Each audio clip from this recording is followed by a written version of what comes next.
made it. Ready? Ready? Yeah. All right. I better turn my phone off.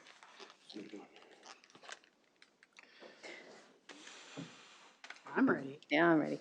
All right, we will go ahead and call the Becker City Council special meeting of August 30th, 2021 to order. If you'll rise for the pledge.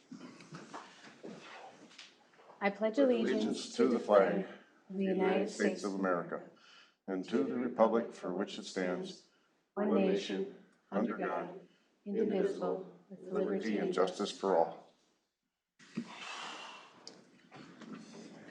All right, we have two items for this evening, and the first one is the alternative bid award for the 2021 street improvement project with Mr. Knutson. Good evening, Mayor and Council. First of all, thank you for holding this special meeting. We appreciate that.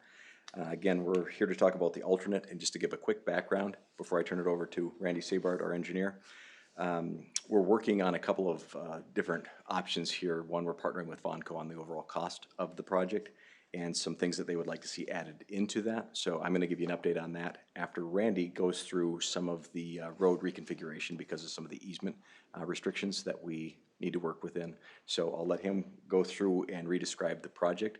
It's going to show some cost savings there, and then we're going to increase some costs with Vonco. So we don't have all of the details worked out, but like I put in the memo coming into it, we're going to ask for a number not to exceed and then work on a receipt basis. So we walk through this and we know what our quantities are prior to work starting and ending. So we're going to try and protect the city as best we can while moving the project forward without having all the details in hand yet. So with that, I'll turn it over to Randy to walk through the details, and I'll follow up with Vonco. Good evening. So is a screen show an image? Yes, got it. Perfect. So I realize there's a lot of lines here and a lot of detail. I'm going to kind of zoom in to kind of preface what Phil was describing.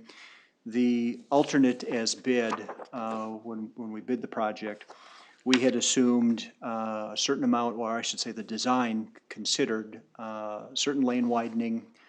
We talked about at Vonco, through lanes, the development of a left turn lane for southbound traffic, and then a bypass lane, 6-foot shoulders, and then actually some ditching improvements on both sides to create some stormwater storage. And that, if I zoom in here, this is a copy of the original plan.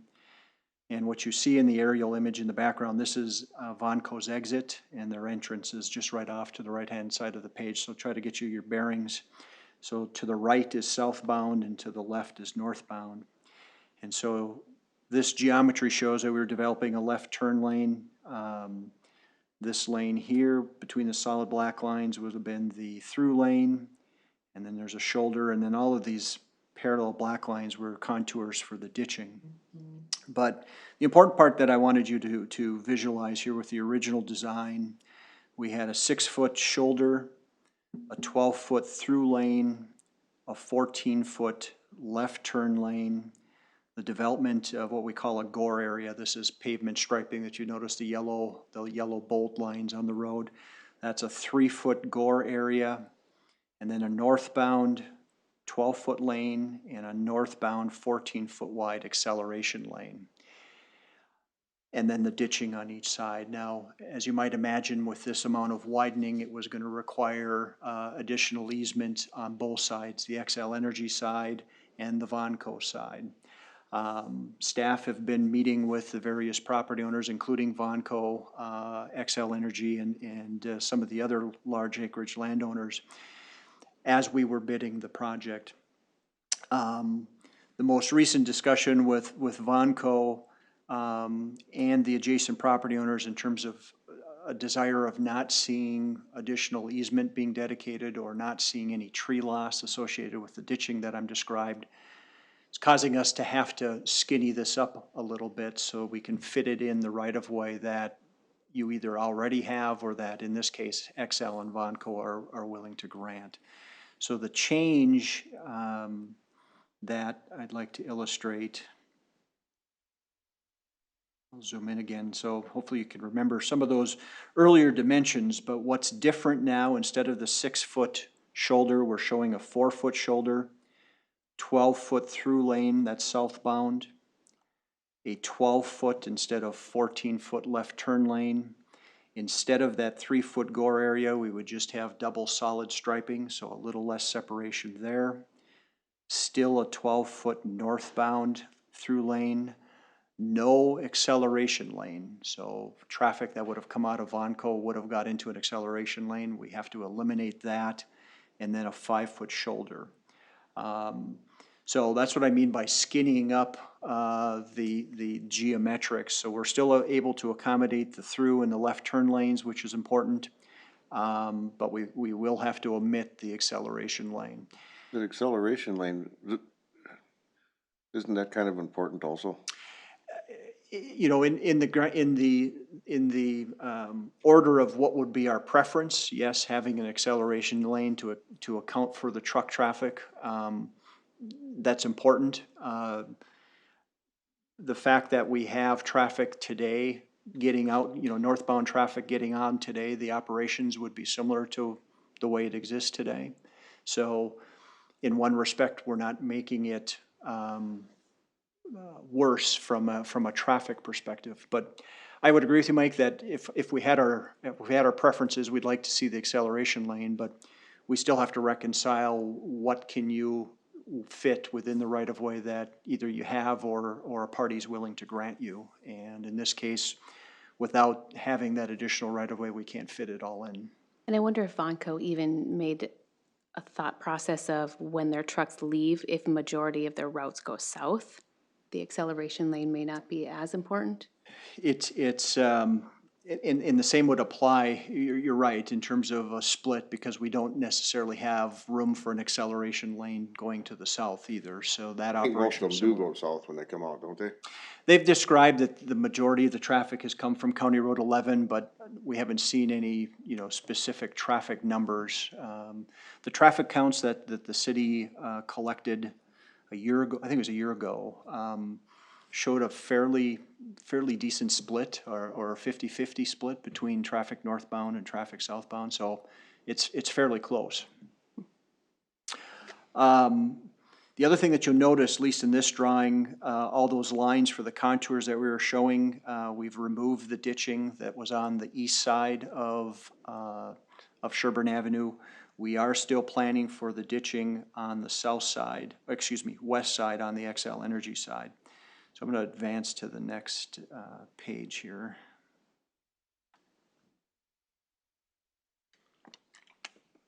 It's a little bit more of so the exit is here on the left-hand side of your screen. The entrance into Vonco is right here, so you can see a little bit more of the geometry. The left turn lane opens for traffic to enter Vonco.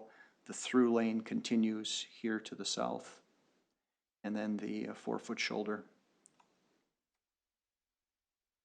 So there is a refuge, for example, I mean, with this large gore area that's striped, if for some reason a truck had to swerve, for example, I mean, there is pavement there, but it's not striped as an acceleration lane.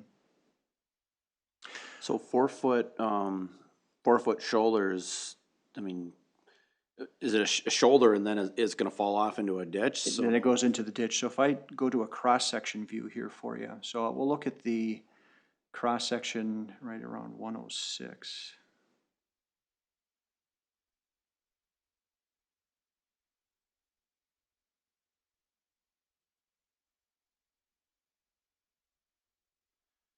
So bear in mind, you're looking into a cross-sectional view of, let's pick this one.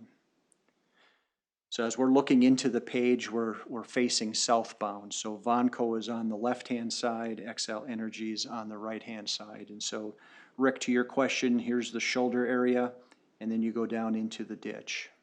So there's still about a 1.5 foot of what we call the grading PI. So this area right here, that's just off the edge of the pavement. So there's still a little bit of surface before the ditch starts. So if a truck breaks down, I guess it's gonna leave a good portion of it stuck into the into a through lane. the Yes. sacrifice that we'd have to.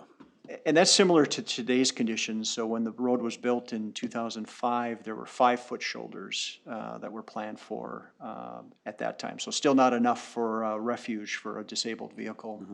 Yep. Because I've seen disabled vehicles out there. So you can, this area here, what we're showing, at least with this pavement surface, this is the area of widening that's occurring. So you can see most of the, or I should say a larger portion of the widening in this area is happening on the west side of the road.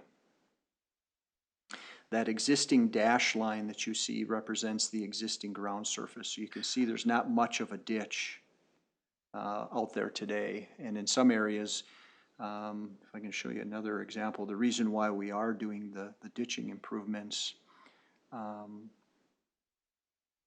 pick another view here that might.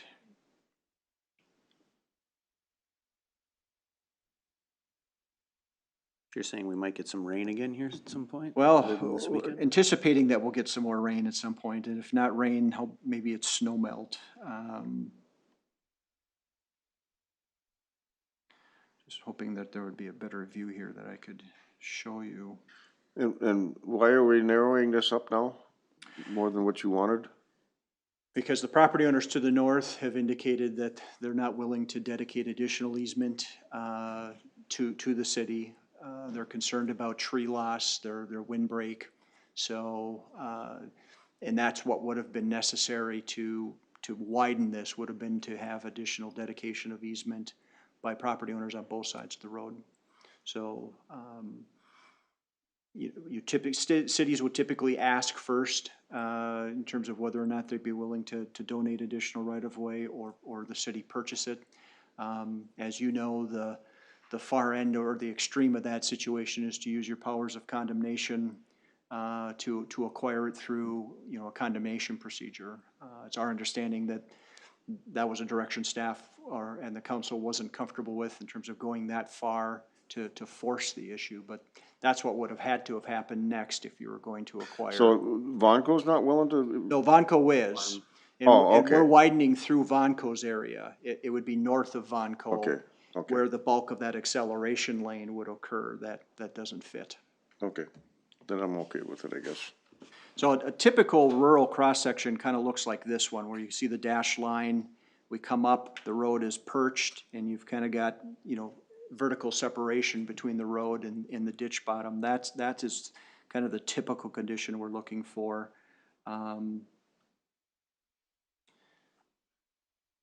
This one here is probably the next best.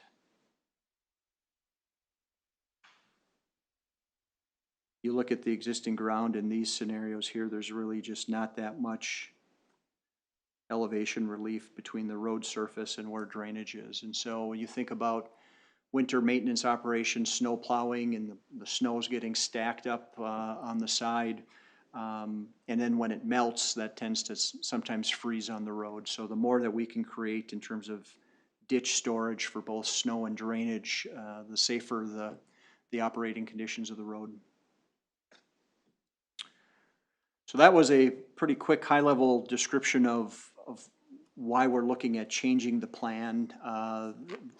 What it does translate, though, as Phil referenced, when we bid the alternate cost, that was $631,537 in terms of as bid. We're still working on the reduced quantities associated with what I just illustrated, but we're anticipating that that's going to have the effect of reducing the construction cost. So 631 will likely be something less than that amount, but that work is still in process. We weren't able to have that ready for you this evening. We're still computing those numbers.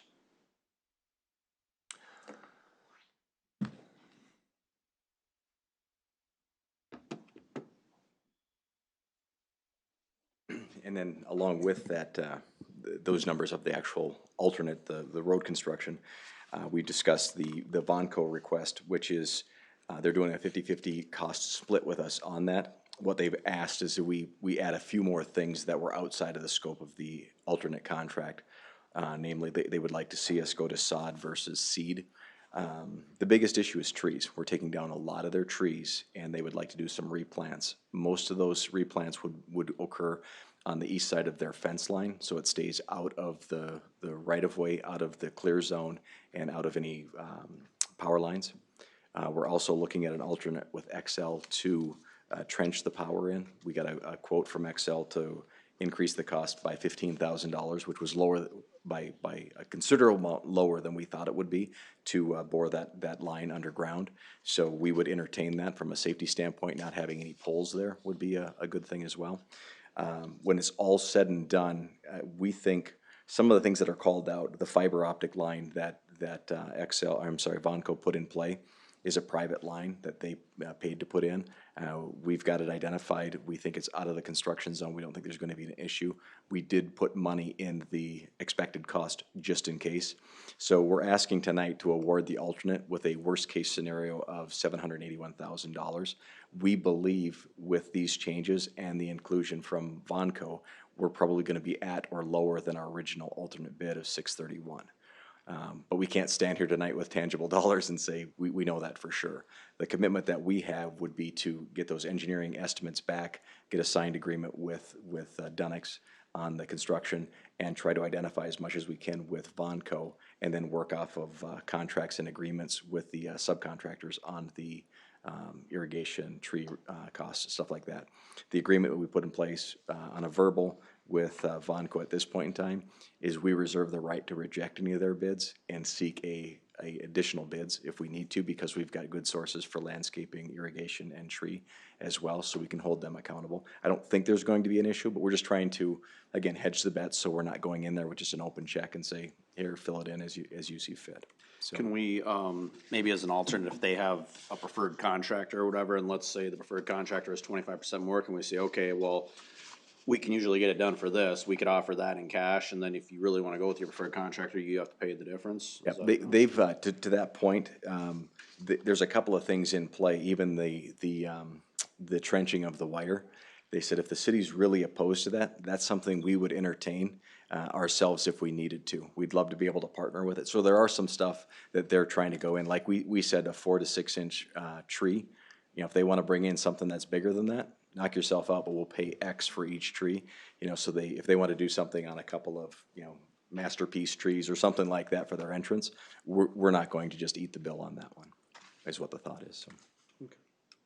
Then how far would we, we're not gonna trench the entire, the whole thing is above ground power, so are we just talking about trenching it just in the area we're talking about here, or what's the distance we'd be looking to trench? So the area is on the east side, basically between the Vonco's south entrance and Vonco's north entrance. So it's limited to the east side. The power that has to be relocated on the west side is a kind of a different animal. So that's transmission, XL transmission. And so that is not proposed to be underground, only the stuff on the east side. Okay, and the XL transmission, that just has to be moved, we're not talking about drastic changes there, just? Correct. So XL had communicated to staff that they had a transmission line upgrade planned, and that it could coincide with the work on Sherburne Avenue. The issue that XL's running into that they've shared at this point is the availability of the wire and the poles is looking like that line won't be relocated until 2022. We're thinking we're understanding we're still going to be okay, because with us skinnying the road up, we're creating greater separation between the edge of the pavement and that transmission power line. So we're right now anticipating that we'll be able to proceed with the alternate construction in 2021. But that is a detail that we're presently working on with XL to get corroborated. But what we understand today is that it's compatible.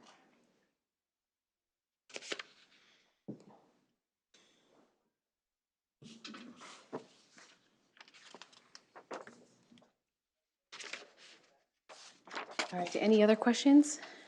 Otherwise, how would council like to proceed? Make a motion, we approve the option with How about resolution 2172? yeah, okay. Yeah, resolution 2172. One second. Motion from Mike, second from Rick. Any other discussion? Hearing none, those in favor can state aye. Aye. Opposed, carried. Thank you. Thank you. Yes. Second item, Pebble Creek Clubhouse Addition Bid Award. Mr. Knutson, or whoever. Okay. Sorry, I did not have my paperwork with me. So again, in front of you, another project that's been going on for a little bit of time. We felt as staff, we've done our due diligence and as council, so we appreciate the opportunity to go through this exercise. After having gone through it, we did review the bids August 17th for the project. Again, the purpose, for the public's understanding, the purpose of the expansion is for a specific room for golf simulators. Entertainment simulators. We can use them for a variety of things. But after reviewing those, we had 6 bidders on the project. The low bid was $276,628, which was from Project One Construction Inc. High bid was $399,800.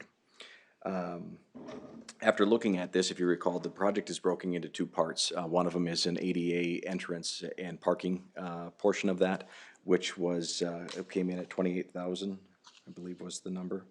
And the bulk of the project is the actual construction or the room build out. So in looking at this, staff has been working with our finance department on sourcing options for payment. And we feel we've come up with a pretty good solution that we called out, that we would look to spend the ADA portion of that from our revolving insurance fund, from a safety aspect. And the bulk of the project would come from cash on hand from positive operating at Pebble Creek. And then we would take the balance of the project from our CIP for 2022. I did add some contingency dollars in here to try and cover our bases on that, just in case there's something that wasn't foreseen. And again, that portion, the contingency dollars would come out of the CIP. So if we don't spend them, they would reside or remain in the CIP. So tonight, in front of you, I'm asking for council to move forward and award the bid on Resolution 2171, so we could move forward with the project and the numbers as set forward. Probably just add that budget and finance, we looked at this at the last meeting as well, and I know the fact that it's coming from, you know, because Pebble Creek's been doing so well financially lately, that the money, the majority of the money, the lion's share of the money is coming from that. That was, so that's a good thing there, because it's a, you know, it's a sign of historical. It's not just well, we're going to take a shot in the dark and hope this, you know, flies. There's actually historical financial performance behind it. So. And to that point, too, Rick, we should mention that we didn't budget any revenues in 2022 for the simulators. We did that on purpose, not knowing if we were going to move the project forward and then to get a baseline of where it's at. So worst case scenario, say something drastically changes and our revenues don't hit our projections for the remainder of the year, we would look for an interfund loan and do a repay through the increased revenue because due to the simulator build out. So we do have a kind of a fallback or a contingency plan that was reviewed at Budget and Finance as well. So we anticipate, unless somebody shuts us down or changes our business model, we anticipate strong revenues with current tournament play that we've got scheduled and events we have scheduled. But again, it's always good to have a contingency plan to fall back on if need be.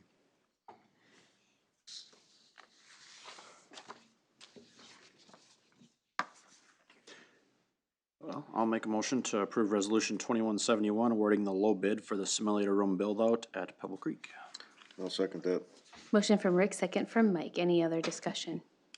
With none, those in favor can state aye. Aye. Opposed? Carried. Thank you. Thank you. All right. Make a motion to close. Second.